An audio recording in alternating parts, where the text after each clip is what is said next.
Bueno,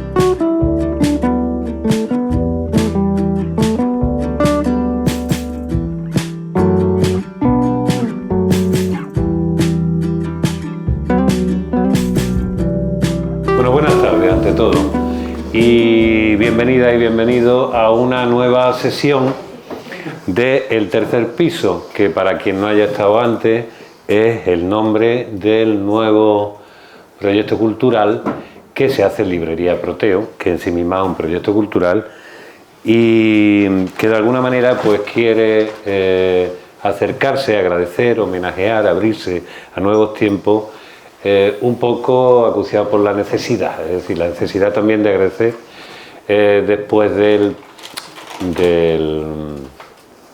incendio que estuvo a punto de dejarnos fuera. Mi nombre es Héctor Márquez, algunos me conocen, otros no, soy periodista, gestor y activista cultural, culillo de mal asiento y siempre estoy metido en berenjenales. Hoy estoy muy contento, no solo porque vamos a hablar en torno a una persona y su último libro, su último trabajo, Málaga Trazo, una edición preciosa hecha por el Colegio de Arquitectos de Málaga, y esta es una de las razones por las que estoy muy contento, porque durante muchos años, más de 15, 16 años, estuve trabajando, llevando comunicación y prensa y colaborando en la galería del Colegio de Arquitectos, con lo cual volver de nuevo a este vínculo, he visto hoy a amigos arquitectos que hacía tiempo que no veía y es una gran alegría para mí porque aquello formó parte de algunos de los mejores años de mi vida. Yo no conocía a Luis, bueno, lo conocía pues como lo conocen todos ustedes porque era el señor que firmaba esos dibujos fantásticos de las últimas páginas del Sur en los últimos años y anteriormente en las columnas de La Opinión.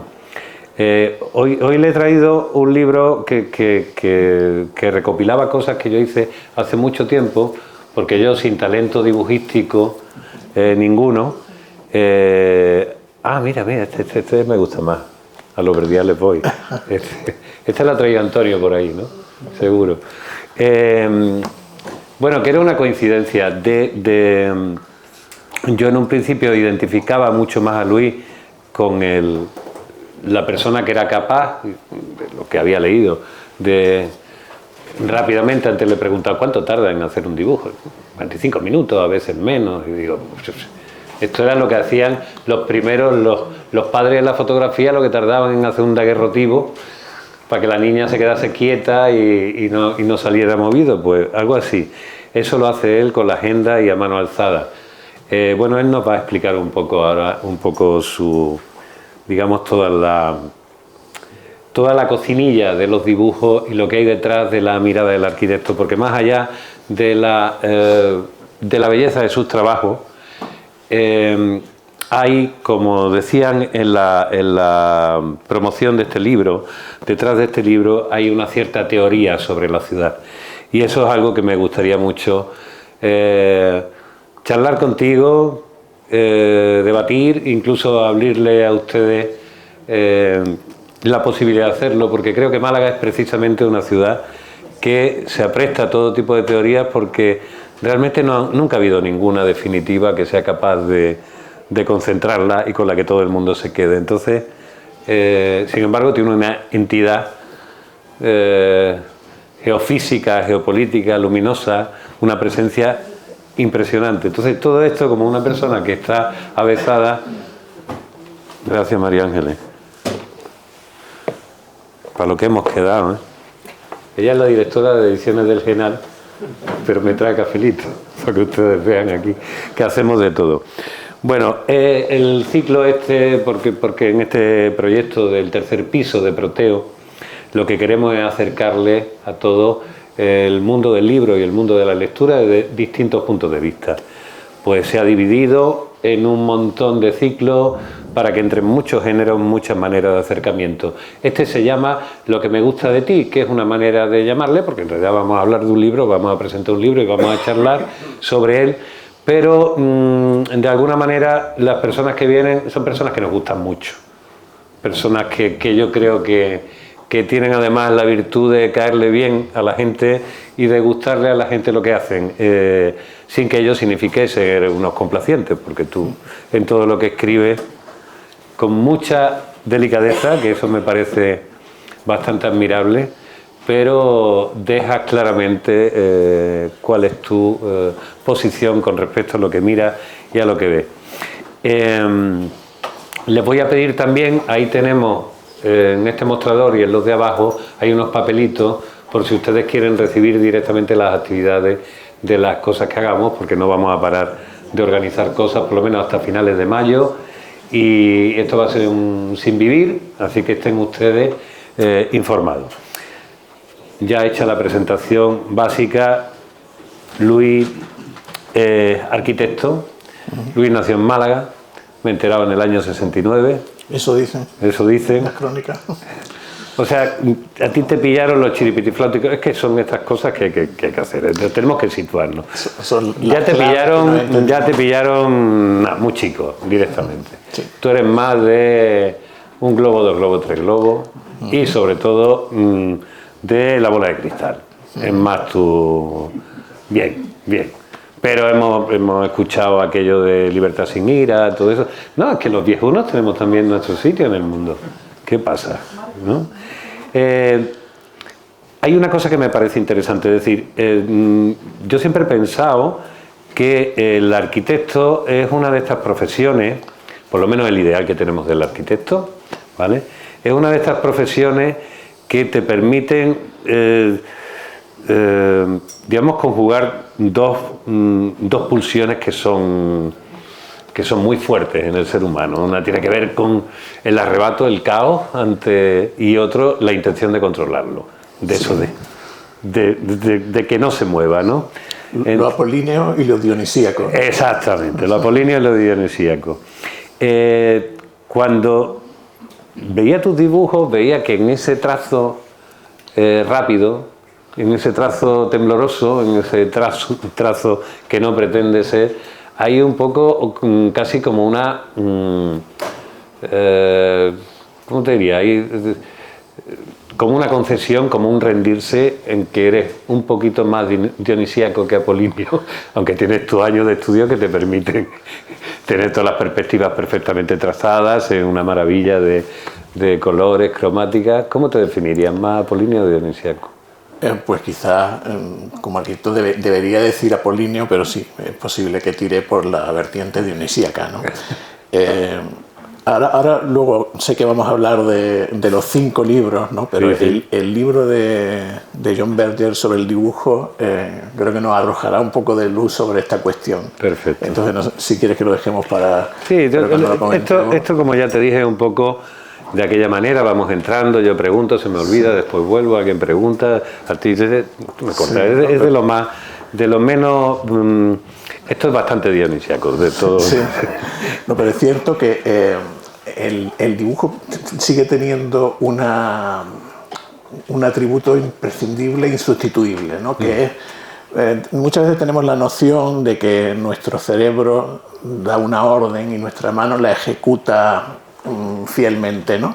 Es una fiel servidora de ese impulso que le manda el cerebro, y los que dibujamos, y eso también lo menciona John Berger en su libro, sabemos que no es exactamente así, ¿no? Sino que es un proceso biunívoco, ¿no? En el que la mano va lanzando una serie de tanteos, ¿no? y el cerebro va por detrás seleccionando, ¿no? Esa determinada forma de dibujar, de tanteo, de exploración, ¿no? Hay otro tipo de dibujos que no es así, pero el dibujo de exploración, el dibujo en el que tú estás confrontado con una realidad, yo creo que es más así, ¿no? Es más esa pulsión dionisíaca en el que no sabes muy bien lo que va a pasar. Yo no busco encuentro, ¿no? Por citar aquí al maestro Picasiano. Eso, pues una serie de líneas que se van lanzando, y hay algunas que van desechándose y otras que se van seleccionando, ¿no? Oye, y hay una cosa que a mí siempre me gusta a todos los invitados, saber cuáles fueron sus rosebuds, tanto a la hora de la lectura, porque tú eres autor como escritor, es decir, utilizas ambas formas de expresión como dibujante.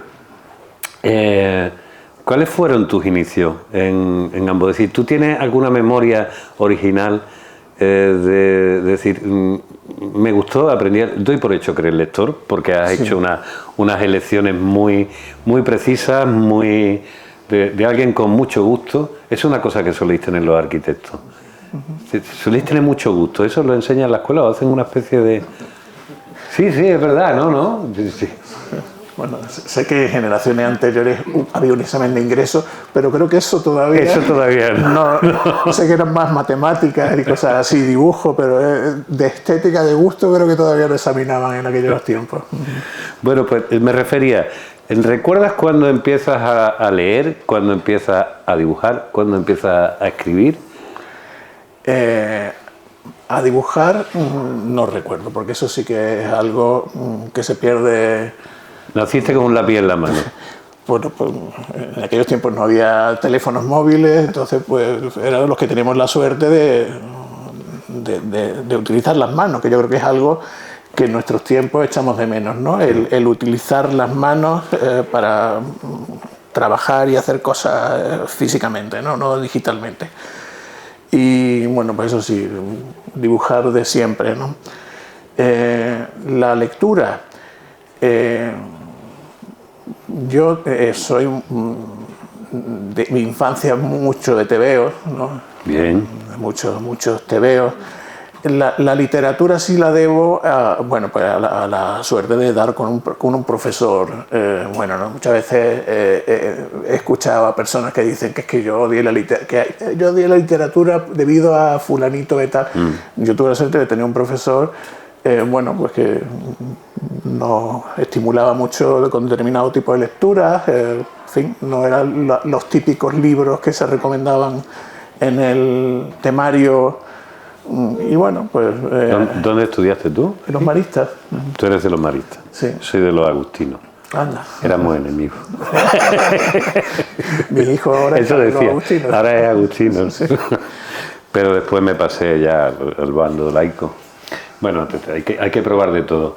Estaba hablando de los tebeos. Aquí tienes a una persona que en sus tiempos jovencitos tuvo que aliarse con el librero Juan Cepas, que no sé si ustedes recuerdan, que era de Librería Ibérica, para que engañara a mi padre dejándome unos libros y tal, porque mi padre veía mal que yo leyese tebeo.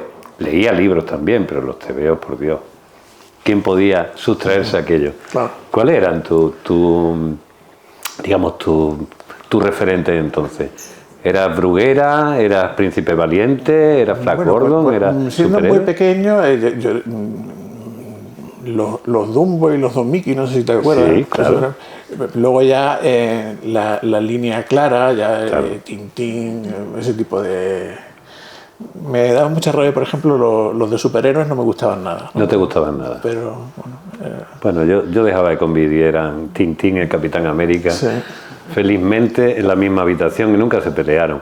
Bueno, te tenemos a ti leyendo tebeos, te tenemos a ti dibujando no sabes desde cuándo. Por supuesto, supongo que la familia o los que tuvieran al lado, si seguiste dibujando es porque alguien dijo, ¿habéis visto lo bien que dibujan niños? Eso, sí. Bueno, eso pasaría. Mi madre, que no ha venido hoy, pero bueno, guarda los dibujos desde que tienes 3 años. Una cantidad de libretas de cuando yo era niño, de dibujando aviones, barcos, cosas así, ¿no? Batallitas. Alguien me decía hoy, te lo comentaba, un amigo de otra ciudad que te conocía porque dibujaba, decía, dibuja muy bien los barcos y los edificios. No te conoce, pero le han llegado. O sea, que tú los barcos ya desde chico te daban. Sí, eso no sé por qué, siempre es una forma que siempre ha ejercido una cierta fascinación en mí, ¿no? El barco, esas formas intrincadas y a la vez esas formas tan limpias del casco, algo que me resulta muy... O sea, que si hubieras nacido en Teruel te pegas un tiro. Porque... Bueno, pues igual habría aprendido a dibujar otras cosas. Habrías pedido el traslado rápido. Y bueno, también la motivación para estudiar arquitectura pues, fue también esa, ¿no? La afición al dibujo, por el explorar formas, y tuve la suerte, bueno, pues que en primero de carrera era algo que se fomentaba mucho, el salir a la calle a dibujar, ¿no? A representar arquitectura, a despiezarla, a comprenderla, a representarla. ¿Tuviste claro que ibas a ser arquitecto en el momento que viste que ahí podías dibujar, o tuviste veleidades? Sí, bueno, y Bellas Artes, que aquí no se podía estudiar ni en Sevilla. Sí, bueno, en aquellos momentos Bellas Artes no era una opción porque no existía en la ciudad Bellas Artes, y bueno, pues a mí siempre, más que pintura, yo soy dibujante. Muchas veces pinta, no, yo no soy pintor, yo soy dibujante, ¿no? Así que eso de la arquitectura era la opción más inmediata. Pero cuando veías en la arquitectura, en la profesión, que, bueno, ahora sí, incluso has dado clases y das clases eventualmente en la escuela aquí de arquitectura. Sí, de expresión gráfica. De expresión gráfica. La arquitectura, hubo un tiempo donde se identificaba, por un lado estaba la arquitectura que imaginábamos y que ponderábamos, y después era la arquitectura real de promociones de pisos, no sé cuánto y tal, o la suerte de que hicieras un edificio público y te dejaran más o menos tirarte el rollo con lo que te dejaran en aquella época, ¿no? ¿Tú cuando pensabas en el arquitecto constructor, que eso te apetecía mucho, o tú decías, yo sí, lo que quiero es levantar plano? Bueno, yo creo que todos, y además el tipo de ejercicio que en la escuela de Sevilla a la que yo asistía en aquella época eran ejercicios de proyectos muy creativos, muy utópicos, ¿no? Pues diseñar un gran museo, diseñar cosas así, ¿no? Cosas que luego en el ejercicio profesional cotidiano pues rara vez se plantea, salvo que seas, bueno, pues alguien eso, fuera de lo común.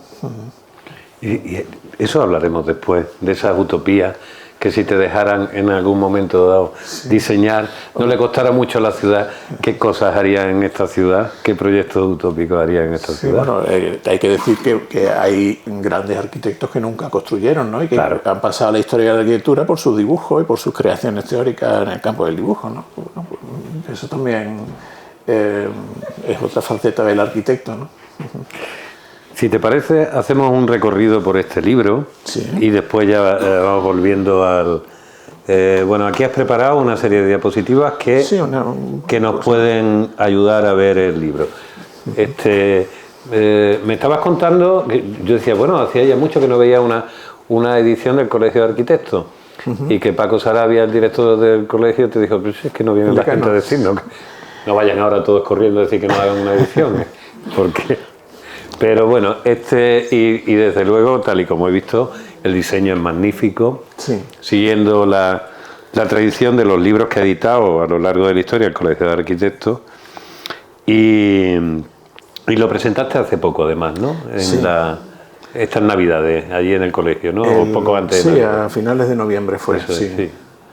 Hay que decir, bueno, pues que este libro es una recopilación de una selección de las colaboraciones de las contraportadas del periódico, como tú bien has comentado, que bueno, pues era un material que muchas personas me comentaban que recortaban, que guardaban en una carpeta, en una materia tan frágil como es el papel de periódico, ¿no?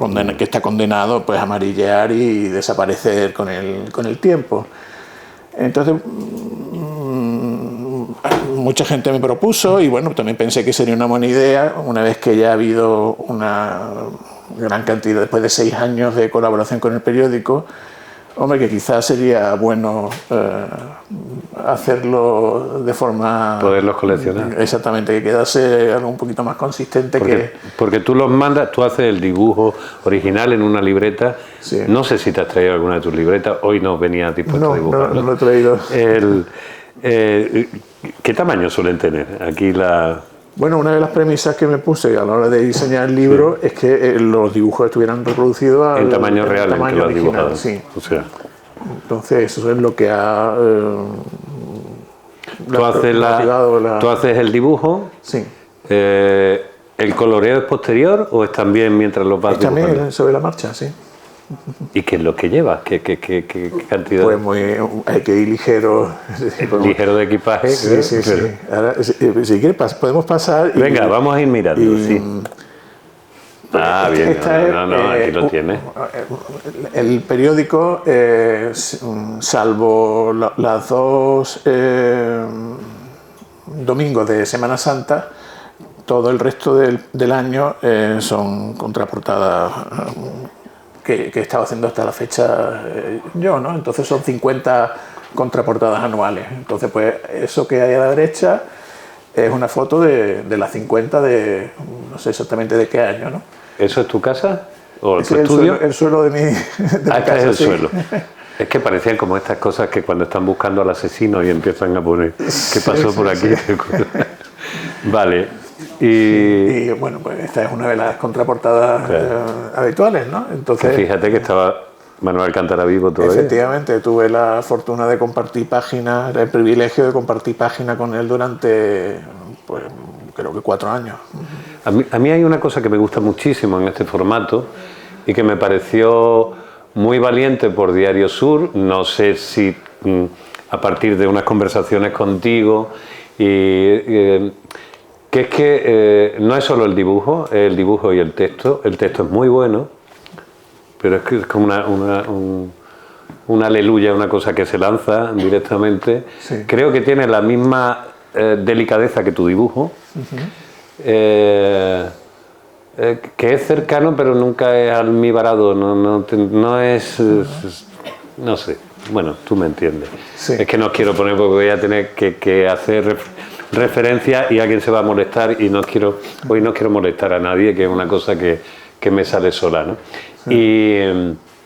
Y que le da muchísima más prestancia a la imagen que al texto, sin embargo lo deja. Entonces eso en un periódico suele ser complicado, porque normalmente los que mandan en los periódicos suelen ser los redactores, sí, los plumillas, y consideran que la imagen suele ser una cosa para ilustrar tus maravillosas derivas como Hemingway que te suceden todos los días, ¿no? Sin embargo, aquí me parece que es una idea fantástica. Y aunque sea efímero, fíjate ahí, todas juntas lo bien sí, que quedan, ¿no? Sí, claro, esa era una premisa mía. Bueno. O sea, a ti te llega Manolo Castillo, ¿no? Es quien se pone en contacto contigo. Previamente yo venía haciendo una columna de opinión en La Opinión de Málaga, entonces esto suponía un cambio de registro, ¿no? Por otro lado también tenía un blog, ¿no? Que ahora, si quieres vemos alguna imagen que tengo de este era mi blog que yo llevaba publicando desde el año 2009 y era básicamente por el mismo formato, era un dibujo tomado in situ y luego una reflexión, un comentario pues casi inclasificable, ¿no? Pues no es una columna de opinión, en fin, no es algo pues... Es un poco la idea del álbum, ¿no? De los álbumes originales que se tenían, los que eran primorosos y te ponían un pequeño comentario, no solo te databan la fotografía, sí, sino te ponían un pequeño comentario, esos abuelos o abuelas que se tomaban, y tú después cuando lo ves con los años entiendes exactamente en qué contexto estábamos, ¿no? Entonces, pues, respondiendo un poco a tu pregunta, que me he desviado, no te preocupes. Efectivamente era Manolo Castillo el que en un momento dado me llama, para mi sorpresa, y me propone ofrecerme la contraportada para hacer eso que yo estaba haciendo en mi blog. Y bueno, pues desde octubre de 2016 hasta diciembre de 2022, que ya ha terminado la colaboración. Son 300 y pico. O sea, ¿ya has terminado? Sí. Ya, pero porque ya dijiste, ya no queda más Málaga. Dice, o anexionamos Torroles o ya no tenemos. No, me he quedado razonablemente satisfecho de esos 310 artículos. Bueno. A ver, como dice, he esbozado una cierta teoría involuntaria de la ciudad, ¿no? Porque al final es verdad que esos 310 fragmentos, si se ordenan de una forma determinada, sí que, a pesar de ser piezas completamente independientes una de otra, pero sí están transmitiendo una imagen y una visión subjetiva, porque bueno, es la mía. Yo supongo que otro pues seguramente mostraría una Málaga distinta, pero sí como yo la percibo, y es verdad que bueno, pues puede ser un retrato de de la realidad, pero también de los desafíos, de los conflictos que... Porque además has cogido una época muy especial de la ciudad. Evidentemente, si hubiéramos hecho un retrato cuando se está diseñando y aplicando el Plan General de Ordenación Urbana, al principio tenemos una ciudad, sí. Pero tú has sabido, ahora tenemos otra, ahora hay una ciudad que ya se proyecta a sí misma y que ha logrado no solo convencer, esto es una opinión mía, no solo convencer a los que quieren venderla de que su ciudad es la leche, sino que actualmente, y es una realidad, todo ese discurso de las bondades de la ciudad, no las bondades del territorio, sí. Que esas son difíciles de cargársela poniendo rascacielos incluso, ¿no? Eso va a estar a pesar de los alcaldes y los urbanistas, sino digamos ese espíritu de la ciudad que va evolucionando. Y Málaga es una ciudad relativamente, por un lado, milenaria, sí. Pues como sitio, pero también una ciudad de acumulación, de no mucho espacio hasta relativamente hace poco, con lo cual se ha tenido que utilizar lo anterior y rápidamente crear pequeños decorados que expliquen y celebren la llegada de los nuevos señores de la ciudad o de los que se empeñan en convertirla de una manera u otra, ¿no? Una ciudad realmente es eso, ¿no? Una ciudad es eso, lo que pasa es que hay algunos sana, que dejan que esté bastante más tiempo, claro. La cosa es ver qué proyecto tiene uno para esa... Claro. Decía Goytisolo que una ciudad es un palincesto, ¿no? Que exacto. Es un libro que se está reescribiendo continuamente sobre el mismo solar, ¿no? Entonces decía que una ciudad es un mecanismo que está continuamente confrontándose con su propio pasado, ¿no? El presente y el pasado se están confrontando de forma permanente. Entonces, bueno, pues eso es una ciudad sana, porque tampoco... Otra cosa es que lo hagamos de una forma armoniosa, planificada, y bueno, pues para eso están las cabezas, ¿no? Los pensantes, ¿no? Bueno, y aquí estamos viendo, también para ir explicando, has hecho también en Google la geolocalización de todos los lugares donde has ido. Sí. ¿Cuál es el perímetro que has recorrido? Has llegado hasta Torremolinos, ¿no? ¿Te has ido? Sí. Ah, y a Laurín también lo has visitado. Está Laurín, Torremolinos, y por arriba está la Fuente de la Reina. Claro. Y por el extremo oriental creo que es la fábrica de cemento, ¿no? La fábrica de cemento, que es un hito, nos guste más o menos que esté allí, es realmente sí, un hito. ¿No? Muchas veces uno se siente visualmente fascinado por cosas que luego que no te deberían gustar, ¿no? Pero bueno, yo creo que también está el sentido crítico para esas cosas, ¿no? Igual que los arquitectos también entendemos muy bien que hay objetos arquitectónicos que son verdaderas maravillas y que, sin embargo, desde el punto de vista urbanístico, pues son lesivos, ¿no? El Málaga Palacio, por ejemplo, es el ejemplo clásico. Sí. Desde el punto de vista arquitectónico es un edificio bastante bien conseguido desde el punto de vista arquitectónico, pues sin embargo todos convendremos en que es un disparate el sitio donde está colocado, ¿no? Claro. Por ejemplo, el barrio de la Malagueta tiene verdaderas maravillas desde el punto de vista arquitectónico. Tiene edificios de Lamela, tiene el edificio Luz. Hay edificios que están muy bien, pero como modelo urbanístico pues, creo que es algo bastante discutible, ¿no? Oye, ¿y no crees tú? Yo al menos tengo la percepción desde fuera, que vivimos una época actualmente donde, y hablando de la profesión de arquitecto, sí. Durante los años 80 y los primeros 90, antes de tomar cualquier decisión, por lo menos había que hablar con los arquitectos para que dieran su opinión. Y el nivel de influencia que tenían era importante. Después empezaron cada vez a quedarse más atrás y llegaron a un momento, eso es como yo lo veo, directamente desde fuera, es decir, el peso que tuvo la profesión en su día a la hora de toma de decisiones importantes en el urbanismo y la arquitectura de la ciudad, yo he ido viendo como salvando casos de personas que han tenido una cierta capacidad y que siempre han estado ahí, bueno, se le ha ido arrinconando un poco. Bueno, no sé si es cuestión de la edad. Es verdad que en cierto momento pues uno quizás es más ingenuo y ahora pues ve las cosas de otro modo, ¿no? Claro. También es verdad que cuando yo estudié arquitectura, que bueno, pues, estamos hablando de finales de los 80, principios de los 90, el urbanismo era una disciplina que quizás se veía de otra manera, como yo la percibo hoy, ¿no? Era en fin, la disciplina que se encargaba de construir una ciudad para el disfrute y la escala del ser humano. Hoy quizás el urbanismo, o quizás lo era entonces y yo simplemente, pero bueno, a mí desde luego me lo enseñaron así, ¿no? Hoy quizás es más una cuestión, una ecuación entre euros y metros cuadrados, que quizás se aparta un poco de aquellos ideales que a mí me enseñaron en la escuela, ¿no?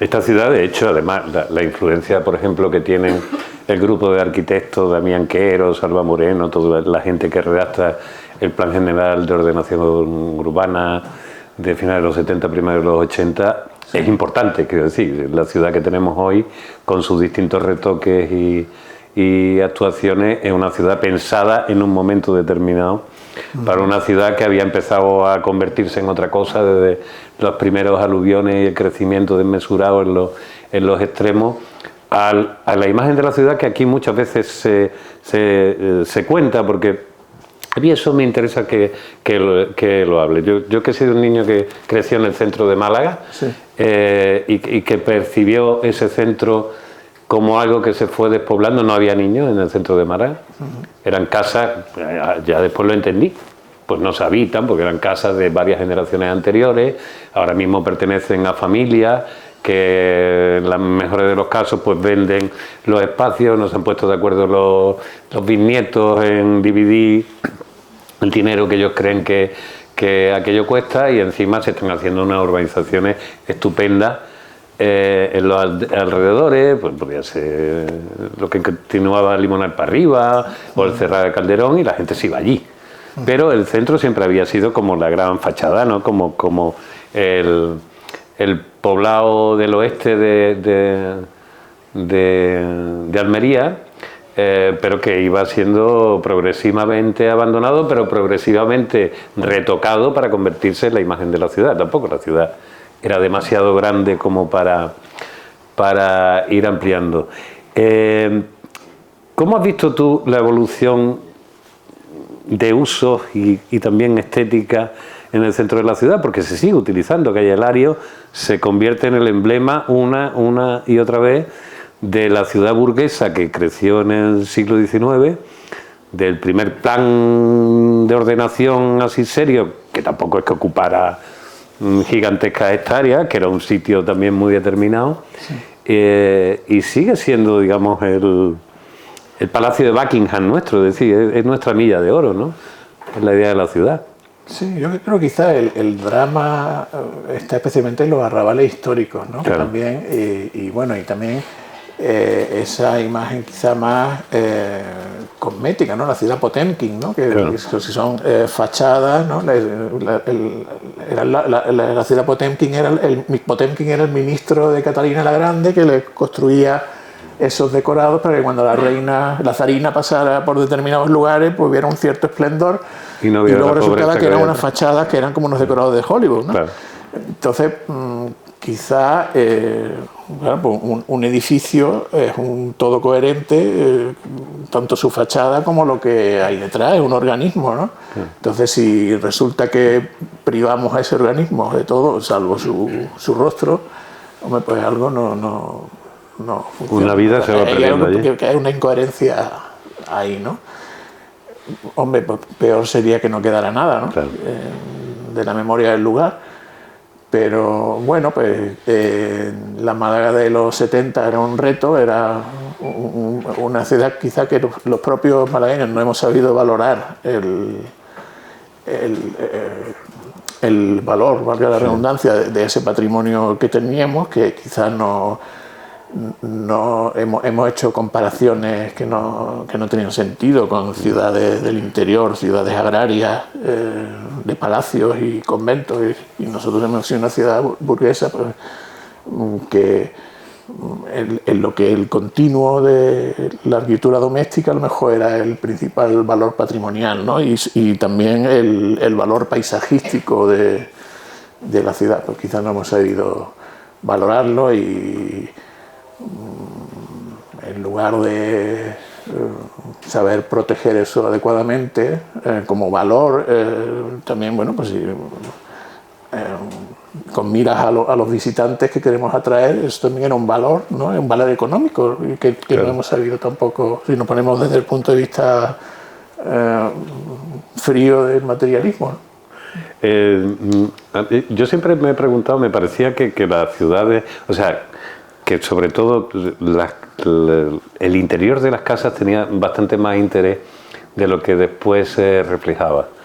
Sí, las casas, sobre todo las del siglo XIX, que son las que más han permanecido, con todos esos techos altos y ese tipo de arquitectura, pensada también para familias grandes, pensadas también para otra manera. Era una burguesía sí pudiente, pero que todavía mantenía ciertos criterios de expansión de la tribu. Cuantos más seamos, más defendemos el apellido y nuestras posibilidades.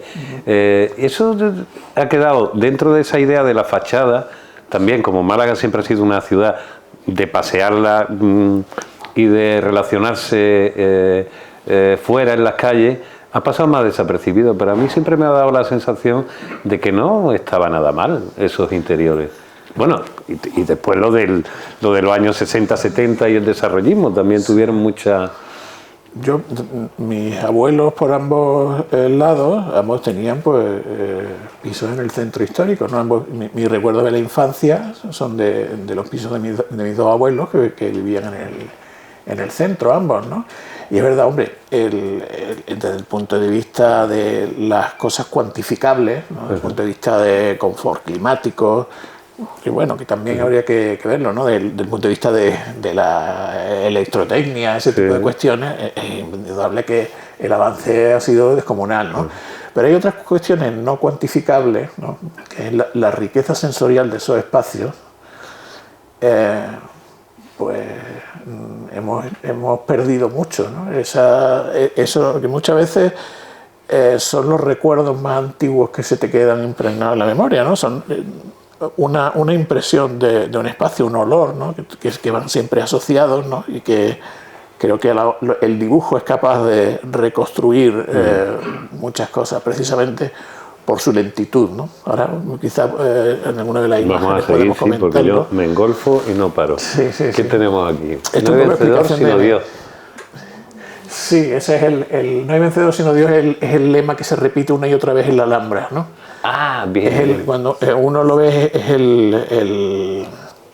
el lema nazarí que uno ve en todos los... Bueno, pues en ese momento descubrí qué es lo que significaba eso que estaba repetido una y otra vez en los frisos de la Alhambra. Esto es un dibujo de la Alhambra, ¿no? Esto es una molesquine, ¿no? Algo... Sí, eso me sirve un poco para explicar mi proceso de trabajo, ¿no? Que es el dibujo te sirve para entender el mundo a tu alrededor, ¿no? Entonces te sirve para confrontado con un espacio complejo como este, para desgranarlo, para despiezarlo y para recomponerlo en tu cuaderno, ¿no? Entonces eso es un poco lo que comentaba de ir tanteando. Hay una serie de líneas ahí que uno va probando. No se está tratando de hacer un dibujo muy bonito, ¿no? Sino de entenderlo, ¿no? Pero tú el detalle lo tienes en tu cabeza, quiero decir, yo quiero entender cómo funciona tu cabeza, sí, ¿no? Porque hay gente que es capaz de apreciar y de memorizar y recordar a un nivel de precisión el detalle, y otros que ven, cada uno vemos de una manera distinta. No sé si eso se aprende o no. ¿Tú qué crees? Hombre, eso se adiestra la mirada, y si tú eres un acuarelista, pues verás el mundo de una forma determinada. Si tú eres un arquitecto, lo verás de otra.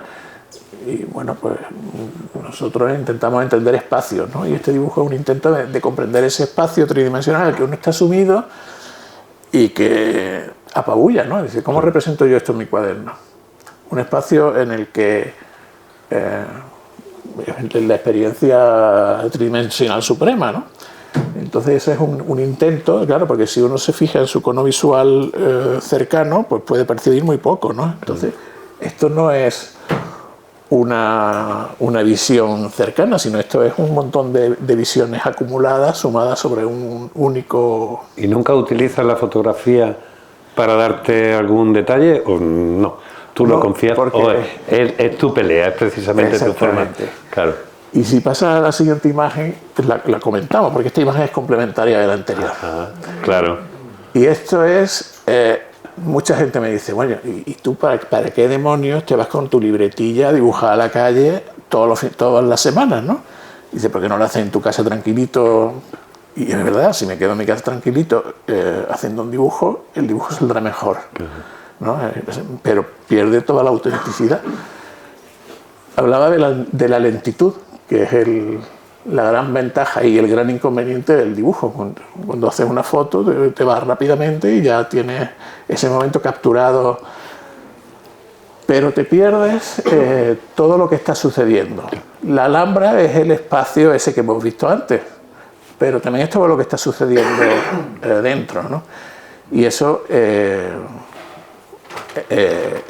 algo muy valioso, ¿no? Porque tú estás viendo en tu rinconcillo de esa sala de la Alhambra, en el que estás intentando capturarlo, están sucediendo muchas más cosas, ¿no? Porque te das cuenta de pronto que hay una especie de procesión en el que todos los visitantes hacen una única ruta y en que todos además van con su pantalla bidimensional y bueno, no se están enterando de nada, porque esto es la experiencia tridimensional por excelencia. Estoy intentando captar el espacio y si lo reduces a las dos dimensiones, entonces te lo estás perdiendo todo, ¿no? Pero aparte de esa experiencia tridimensional, estás viendo también cómo interactúa la gente con el espacio, ¿no? ¿Tú recuerdas cuando veíamos a los japoneses, a los primeros turistas japoneses venir por aquí, estar todo el día con las cámaras, que entonces eran cámaras Kodak, cómo nos reíamos como diciendo, pero están charlados porque hacen fotos y tal, y hoy somos todos japoneses? Sí. Es una cosa...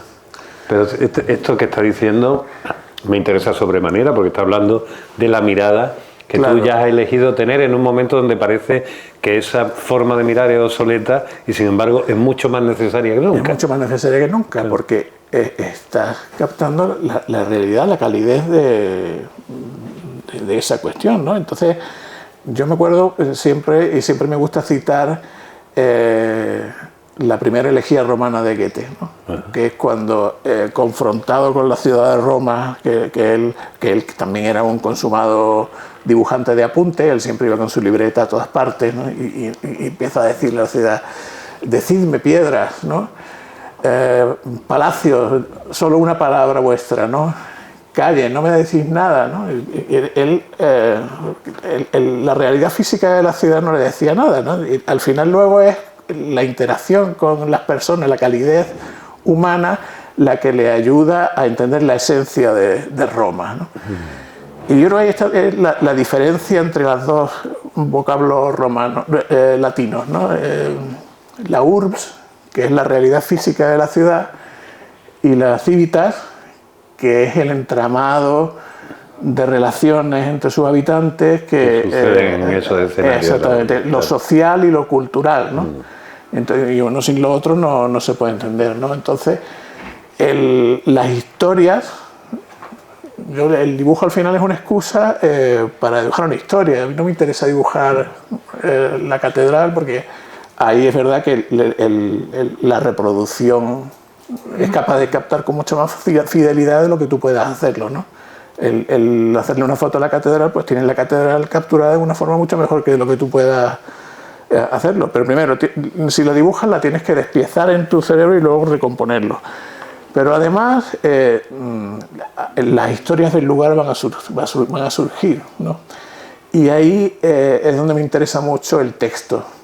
Entonces ahí es donde el texto a mí no me interesa como una explicación de una serie de datos cronológicos o estilísticos, ¿no? Yo lo que quiero es que ese lugar me hable.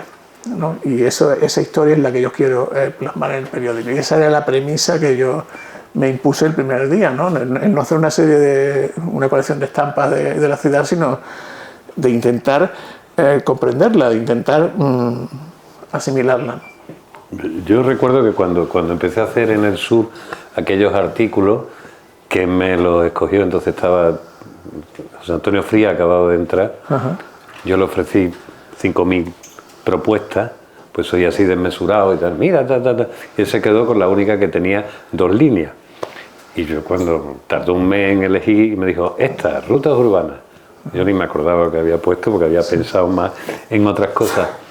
Y aquello fue un ejercicio que para un niño como yo, que nunca le gustó tener vehículos y vivía en el centro, yo había zonas que desconocía completamente de la ciudad.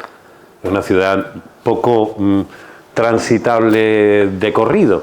Además vivíamos en una época donde ya a finales de los 70, que éramos todavía jovencitos, un poco más jovencitos como es tu caso, los padres decían, por allí no te vayas a meter. Había muchas líneas rojas en la ciudad, mucho Lian Shampoo, donde no podías cruzar por allí porque había cosas raras, es decir, ¿no?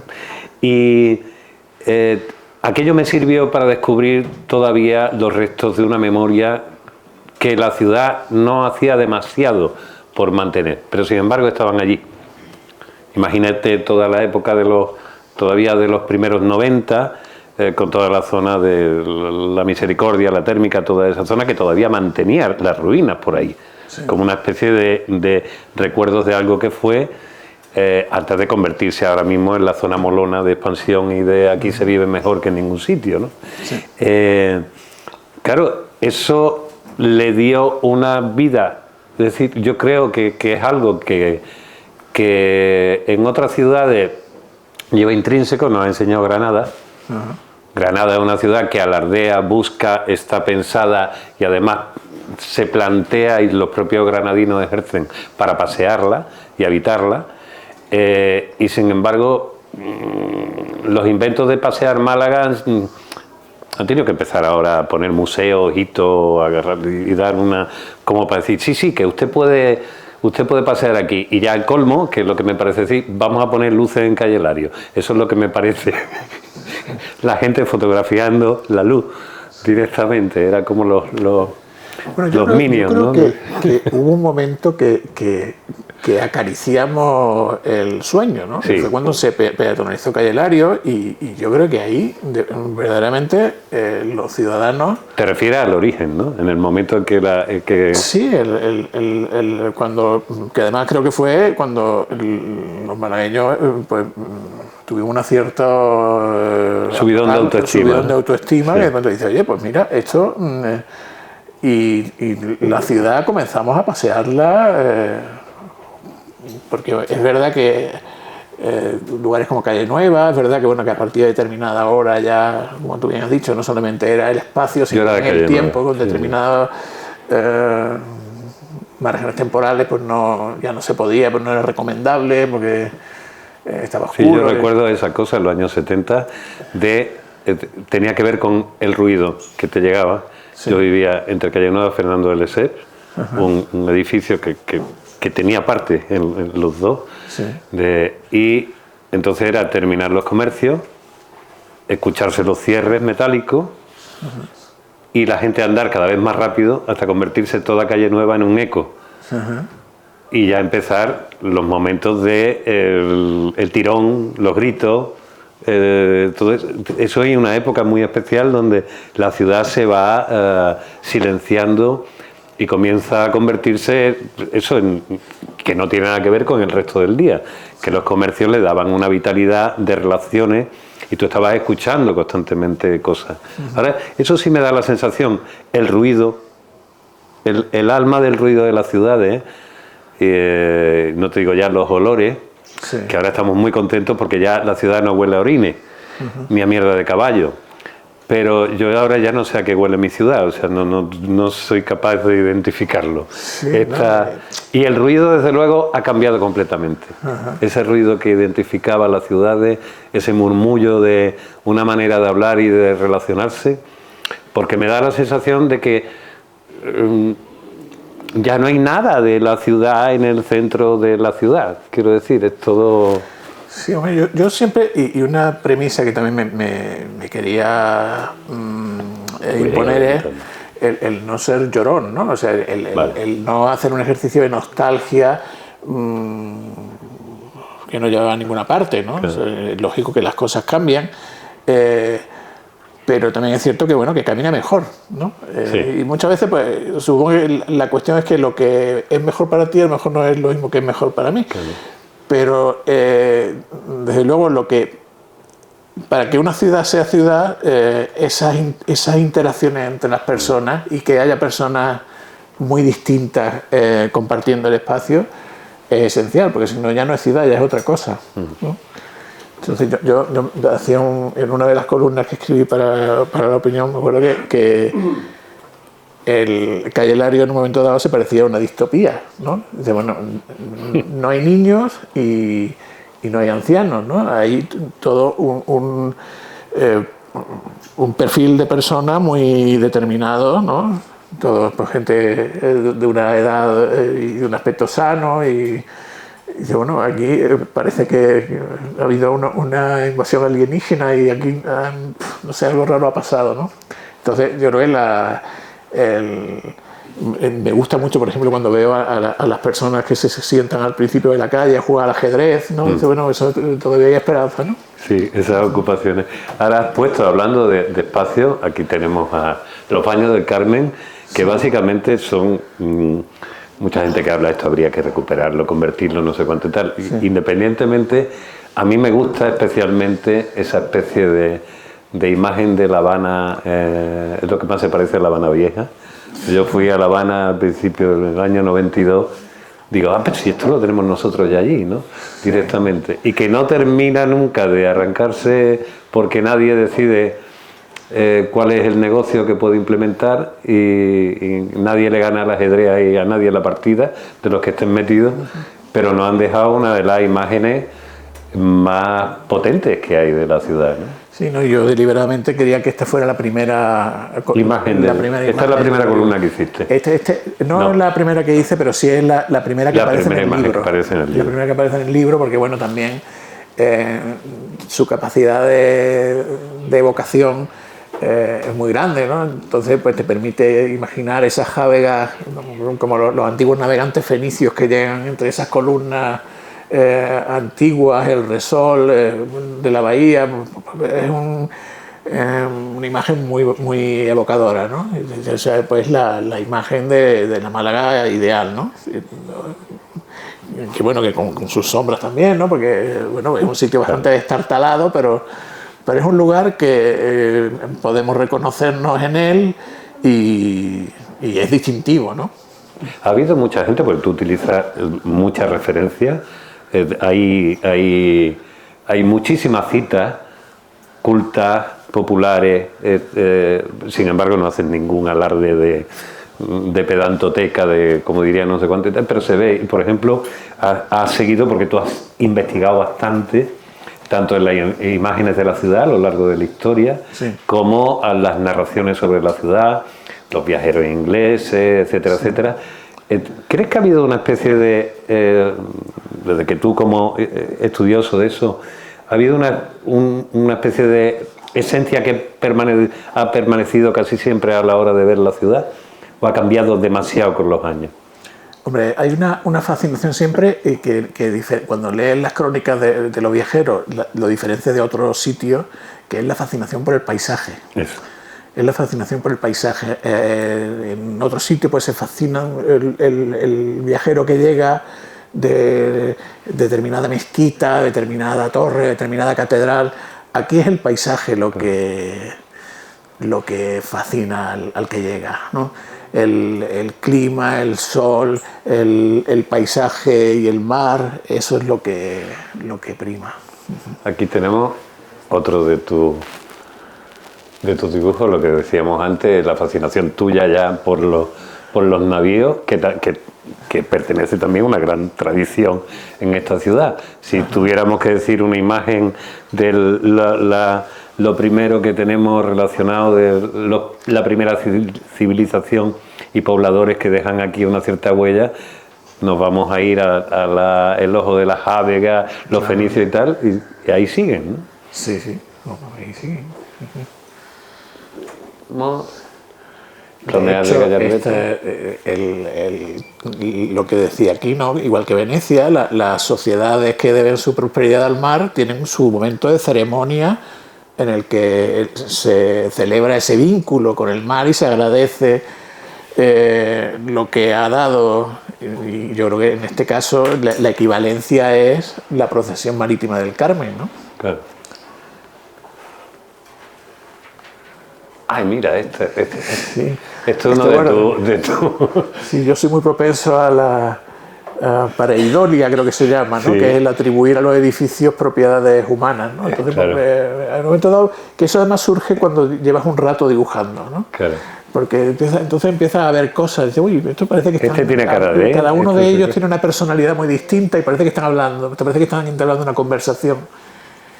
Y bueno, es esta una es la forma... de calle San Juan, ¿no? Aquí tenemos... Eso es el edificio de Aguinaga, el de la derecha. El de Aguinaga, ¿no? En la esquina del mercado de Atarazana. Donde han puesto ahora, me parece que los pollos San Juan, que lo han quitado de su... Sí, ese es el origen, que está ahí en uno de los bajos. A la derecha, que no sale en la imagen. Esto tenemos...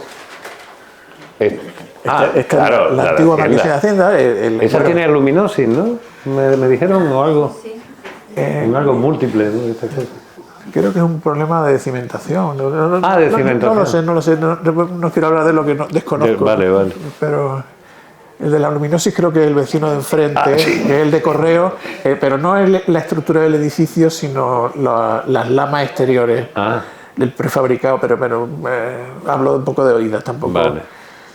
Esto, bueno, pues de nuevo, en fin, hay veces que me gusta imaginar cosas y contarlas con humor, ¿no? En este caso parece que, bueno, pues Hacienda es una especie de monstruo que va a devorar al contribuyente. Como la boca de Jardín de Bomarzo, ¿no? Eso, pero en gran escala. Sí, de nuevo, la realidad acaba imponiéndose. Claro. En la Miraflores de Los Ángeles hay una panadería que tiene una decoración que me resulta muy atrayente porque ya ha dejado de ser antigua para convertirse en vintage, ¿no? Es una decoración setentera que me gustaba mucho. Y en ese momento llega el camión del butano y te arruina, la intención, pero te da otra oportunidad y dice, bueno, te ayuda a reflexionar sobre el paisaje sonoro de las ciudades. Y es verdad que bueno, pues es muy característico de nuestros tiempos y de nuestro paisaje urbano. Es que han quedado el ruido del butano porque le pega golpes para que la gente y el famoso camión del tapicero, que yo creo que además está en toda España, y yo creo que eso es una especie de multinacional de algo. Sí, ¿Había escuchado el lema del camión del tapicero? Descalzadores y nuestra gran especialidad en discoteca. Salga y pregunte el precio.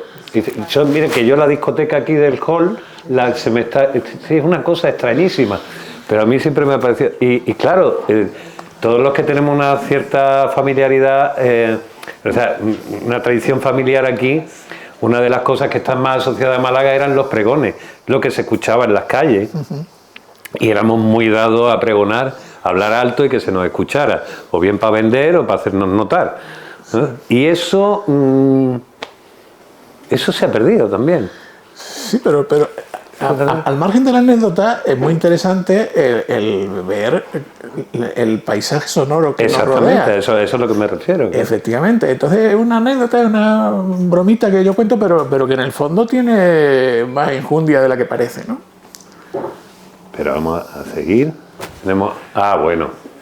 Sí, esta es la segunda muerte de Lorca. Ahí estás hablando de donde se dijo que estaba el café de Chinita, que además lo desplazaron del lugar, ¿no? Un poco. Bueno, está más o menos.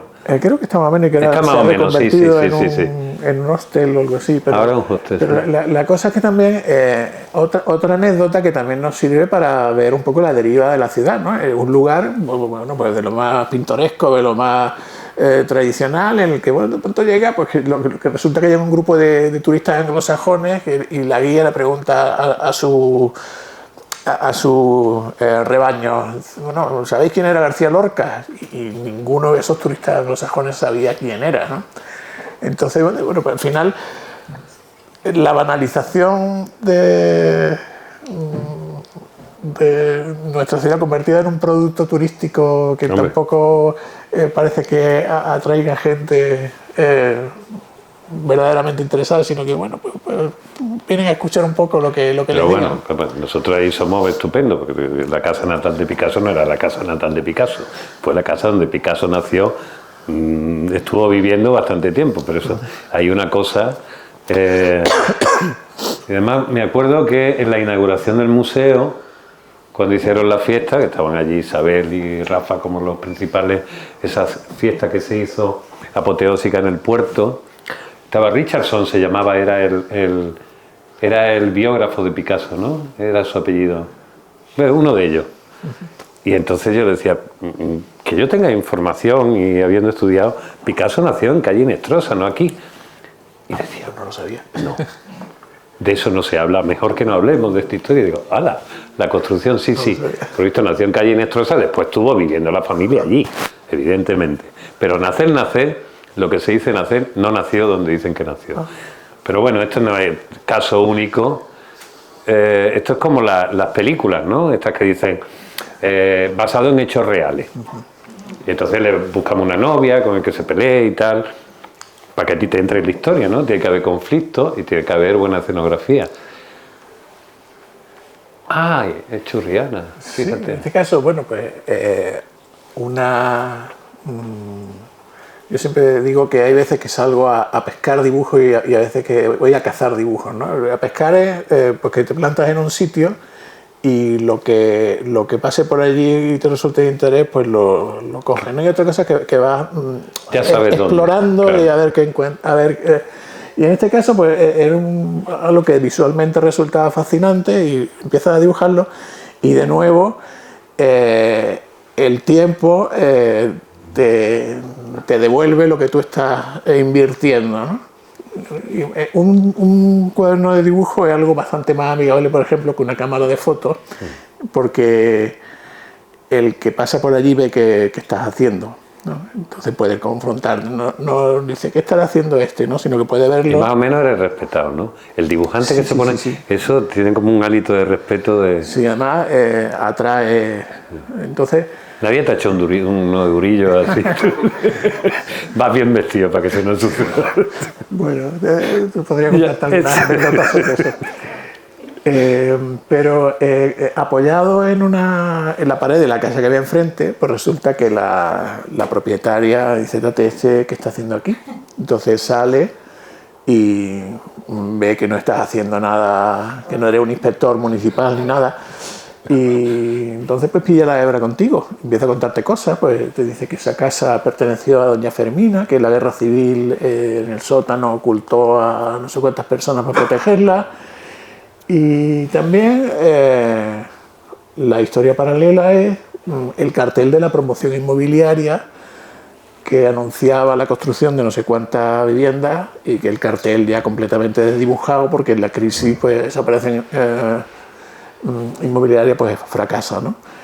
Entonces son historias que... Sí, pero es instantánea más, cuenta toda un esprit du temps en ese momento. Efectivamente, entonces al final es mucho más que una estampa, ¿no? Sino es una historia que va surgiendo poco a poco. Entonces en ese sentido para mí el texto me resulta impagable porque claro.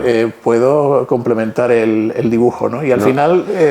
Aparte que tienes una habilidad tremenda, yo te digo como periodista y persona que lo que hace es escribir, es la concisión y la precisión. No es fácil, eso no es nada fácil hacer en 2 parrafitos, contar las historias que tú haces, ¿no? Aquí tenemos Calle Bolivia. Sí, bueno, el contraste de nuevo, ¿no? Algo Calle Bolivia es la del palo, ¿no? Sí, efectivamente, esa es la casita que hay justo frente a la tapia de los Baños del Carmen. Vale, ya está. Entonces, claro, es al inicio de Calle Bolivia, sí. Te queda queda fuera del lugar cuando ves eso. Sí. Claro, y bueno, es una imagen muy sugerente, ¿no? Sí. Lo que pasa es que desde el punto de vista urbanístico, pues sí es cuestionable, ¿no? Esa casita y el bloque que asoma por detrás son unos contrastes a los que nuestra ciudad es muy dado y que no dejan de ser fascinantes desde el punto de vista visual. Otra cosa que dice, bueno, la ciudad hecha así, pues una de las dos cosas... Lo que no sé si te he preguntado, se me ha olvidado o me lo has dicho y no lo he recordado, es, ¿tú ya hacías esto antes de que te lo encargaran, mucho tiempo antes? Es decir, y cuando tuviste que empezar a hacer todo este proyecto, Sí. Claro, y ahí te tienes que planificar, no es cuando a ti te apetece o esto que me llama la atención, porque todos los sábados, los domingos voy a salir y tengo que hacer algo. Tuviste dos cosas, una, la presión de, tengo que organizarlo, o eso fue viniendo sobre la marcha, y después el efecto secundario de empezar a dibujar la ciudad, de buscarlo, al final te ha ayudado a querer más la ciudad, a verla de otra manera. Todo este trabajo como aprendizaje, Sin duda. sin ninguna duda, ¿no? Sí, claro. Yo venía de ese adiestramiento previo de salir a dibujar la ciudad para captarla con un fin distinto, que era un fin profesional como arquitecto para toma de datos, ¿no? Luego es verdad que cuando descubrí el colectivo Urban Sketchers, era una especie de estímulo para esa actividad solitaria que es salir con un cuaderno a dibujar, además en tu propia ciudad, para lo que nunca encuentras. Pues, no, pues ese gregarismo te ayuda a desarrollarlo como afición, ¿no? Entonces ahí vas educando la mirada y dices, bueno, por aquí eso que he visto ahí, pues quiero volver, porque he visto ahí una cosa que me ha gustado. Vas mirando para arriba, que es algo que ya los arquitectos solemos hacer de por sí, y si además pues dibujamos, pues más todavía, ¿no? Entonces, esa afición al final, pues uno va desarrollando querencia por un determinado tipo de situaciones. Hay gente dentro del colectivo Urban Sketchers que le gusta mucho las situaciones humanas, ¿no? Pues dibujar grupos de personas haciendo cosas. A mí quizá me gusta más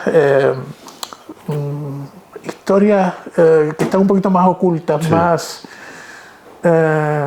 historias, pero que están un poco más solapadas, ¿no? Y eso es lo que empecé a hacer en el blog en 2009. Y bueno, pues en 2016 pasó a las páginas. Explícame un poco lo de Urban Sketchers, el movimiento donde nace, cuando nace, porque tú eres, digamos, el introductor o el responsable aquí en Málaga, ¿no? De alguna manera. Yo fui el primero junto con Ignacio Dorado, que está ahí. Que levante la mano. Y no sé. Empezamos en 2009 él y otros dos amigos más.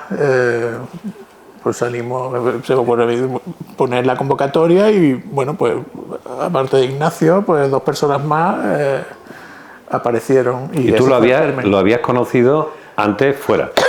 Sí. La existencia fuera. Sí. ¿Cuándo surge ese movimiento? Ese movimiento surge, creo que fue en 2008, fundado por un español que estaba afincado en Estados Unidos, que se llama Gaby Campanario, que precisamente es periodista. Ajá. Entonces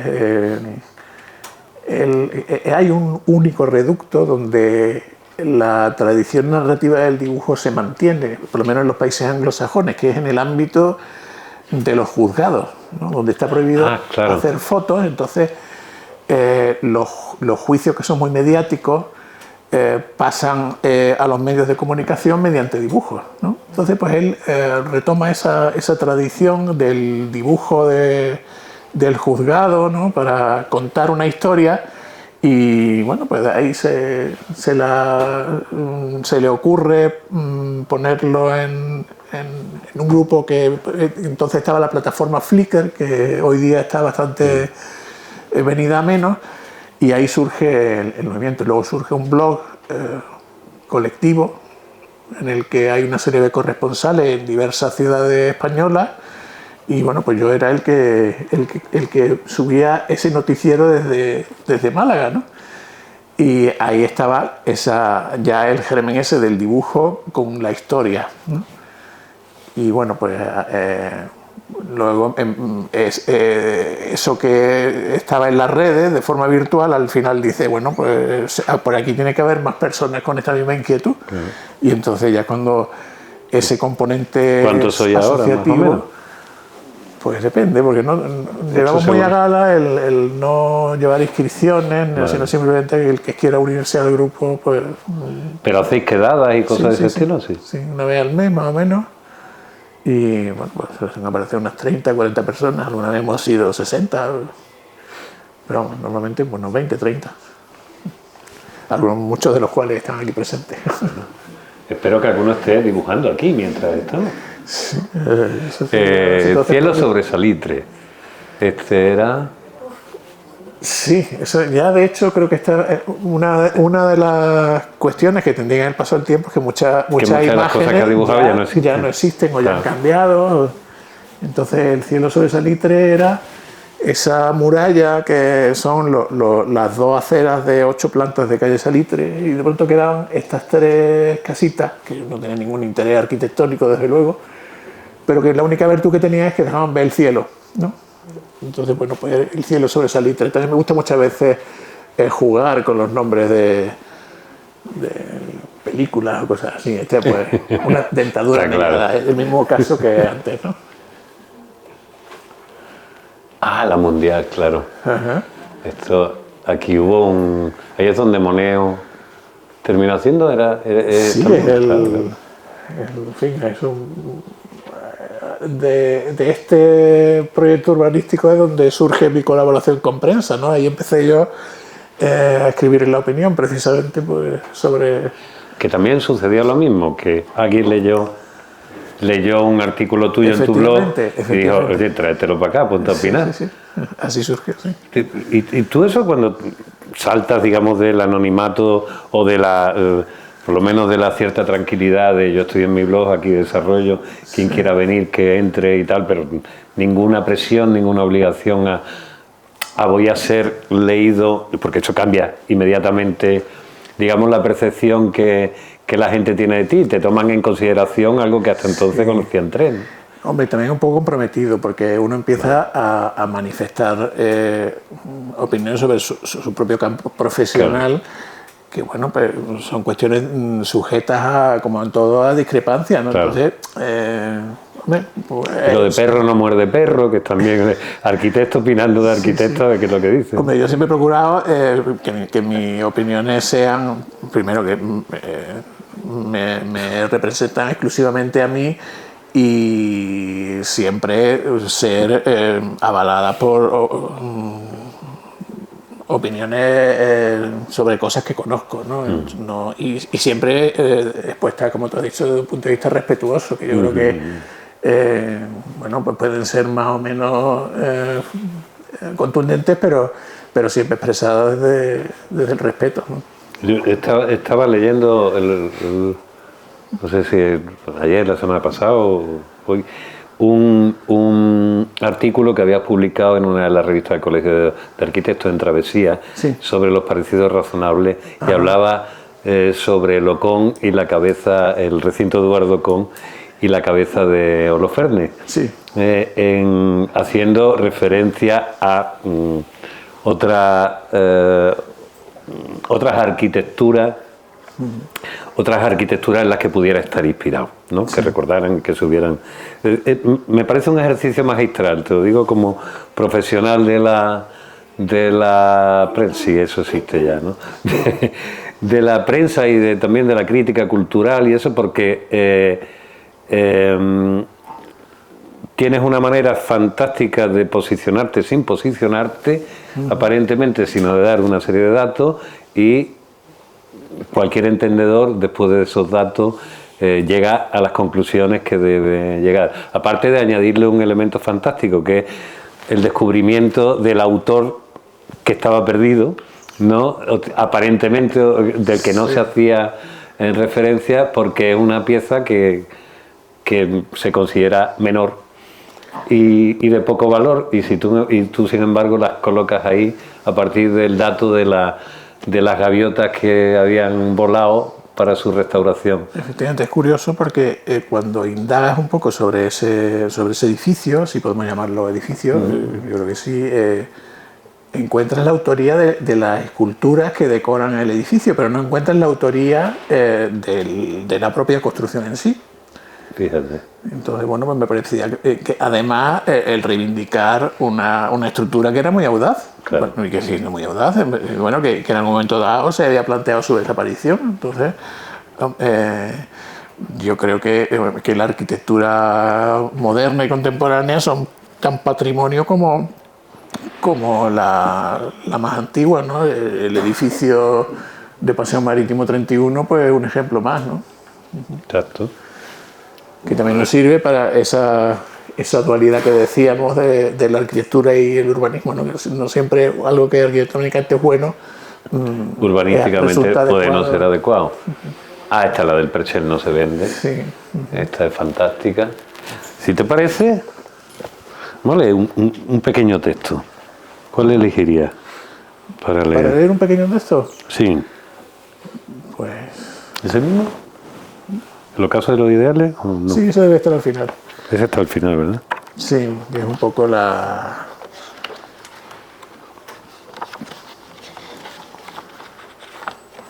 Dice, el ocaso de los ideales que publicaste en febrero del año pasado. En los balcones cuelga un lema: el Perchel no se vende. La nueva propiedad planea demoler estos edificios, lo que ocasionará el desalojo de sus inquilinos de una zona que adquiere una inédita centralidad. Pero en este barrio se resiste a desaparecer una forma de vida colectiva que el planeamiento urbanístico juzgó en su día digna de protección. Porque en el caso del Plan Especial del Perchel Sur no solo se prescribió la recuperación y conservación de la estructura urbana y su tipología edificatoria mediante procesos de rehabilitación, sino también el mantenimiento de la población existente. En otras palabras, el arraigo de los moradores en su barrio es valor urbanístico y condición de ordenación. Claro que eso fue cuando el urbanismo se definía como la disciplina de ordenar las ciudades, adecuándolas a las necesidades del ser humano, concebido a la vez como individuo y como ser social. Quizá eran otros tiempos, lo que has estado comentando, pero perfecto. No sé si con esta terminamos las diapositivas, queda una más. Una luz se apaga. Sí, bueno, Claro. Algo Parecido, ¿no? las últimas viviendas. Es un reflejo de las situaciones que vemos en Si te parece, porque nos estamos acercando ya al final de esta, vamos a hacer un paseillo por estos libros. Hay una sección que le pedimos a los invitados, que son los 5D. Los 5D son 5 libros que no es que tengan que ser tus libros favoritos, sino que de alguna manera estén contenidos en lo que tú eres como autor, ¿vale? Y de esa manera también respetamos y reivindicamos esa voluntad de ser prescriptores y guías que originalmente se le suponía y se le presuponía a las librerías y a los libreros. Y le he pedido que elija 5 y vamos a empezar porque ya hemos hablado de este. Sí. John Berger, sobre el dibujo. ¿Por qué elige este libro? Sí, ¿Y qué trae? en los 5 he procurado pues coger distintas, algo variado, que no sea solo ensayo, solo... John Berger es una serie de fragmentos que él escribe sobre el dibujar.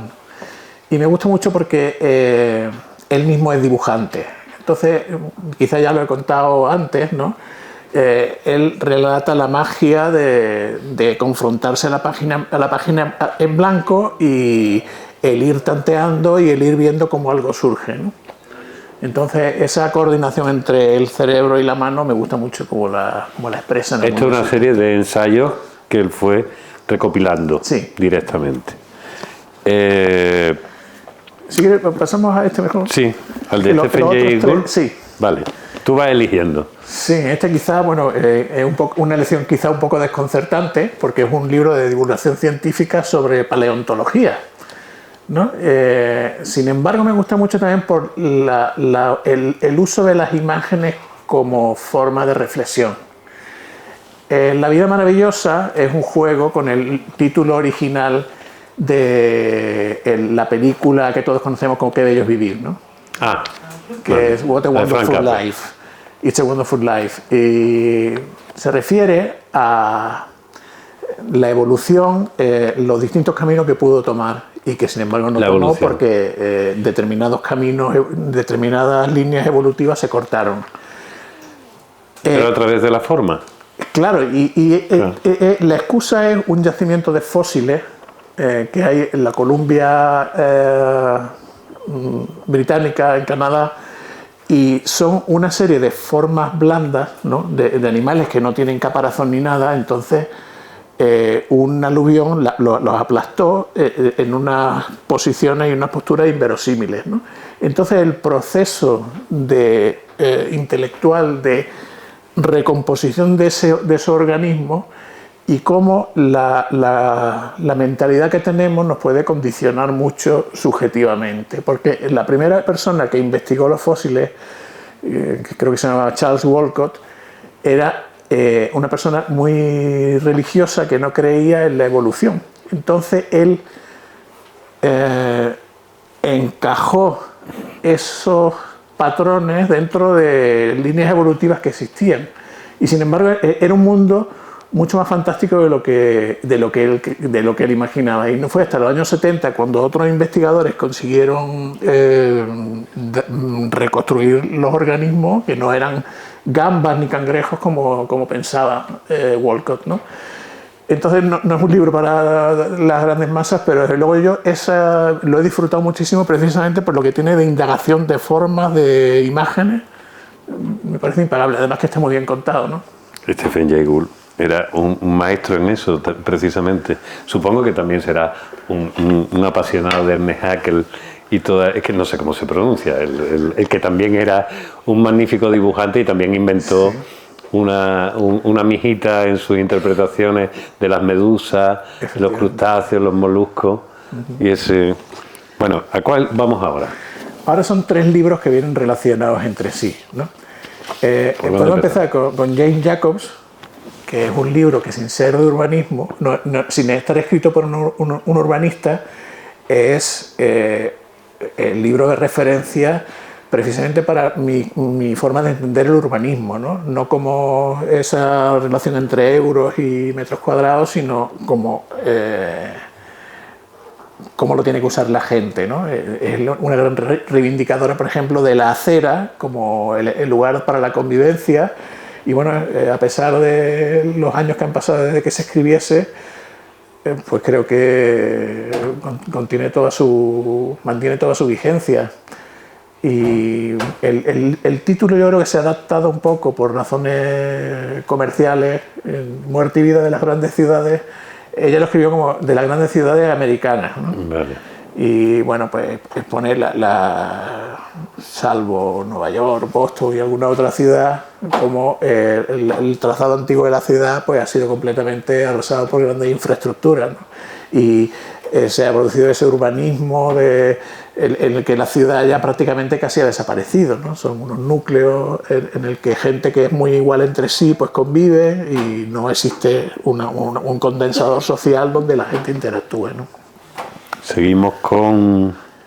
La imagen de la ciudad. La imagen de la ciudad. La imagen de la ciudad es una reflexión sobre que por primera vez el patrimonio no solamente es la realidad física, sino también lo que se percibe, ¿no? Que creo que es una concepción muy actual y que la UNESCO además así lo prescribe, ¿no? Entonces, una cuestión que me interesa mucho del libro de Kevin Lynch es la legibilidad de la ciudad, ¿no? Él define el paisaje urbano como un vasto sistema mnemotécnico en el que las personas se identifican con unos anhelos comunes, ¿no? Entonces, el detectar sendas, nodos, establece toda una nomenclatura sobre el paisaje urbano que todavía hoy utilizamos. Y pone también una serie de ejemplos de diversas ciudades americanas, y el último es de la ciudad de Boston, de un lugar que ya no existe, que es la Plaza Scolai, que los que hayan estado en Boston es donde hoy día está el ayuntamiento, ¿no? El edificio ese brutalista que, bueno, pues supuso la destrucción de un amplio sector del centro antiguo de Boston. Y terminamos Que es precisamente con el Firmin de Saint-Sauvage, que es donde... Este libro es una delicia, es de los que más he disfrutado últimamente leyéndolo, y el protagonista Firmin es una rata que vive en una librería de viejo de la Plaza Scolai, que es la que cierra el libro de Kevin Lynch.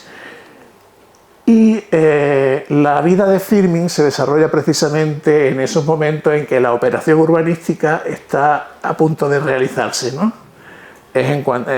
Ya se sabe que la Plaza Scolai va a reformarse, va a desaparecer y ahí va a surgir un mundo nuevo que no tiene nada que ver con el antiguo. Y bueno, pues aparte, es un libro que además, como todas las grandes obras de literatura, admite varias lecturas paralelas, una historietita divertida, pero si vemos detrás hay mucho más, ¿no? Bueno, hemos visto que tú, hasta para elegir libros, eres arquitecto, eres urbanista, has hecho una planificación por donde se pasa por un lugar y acabamos en otro.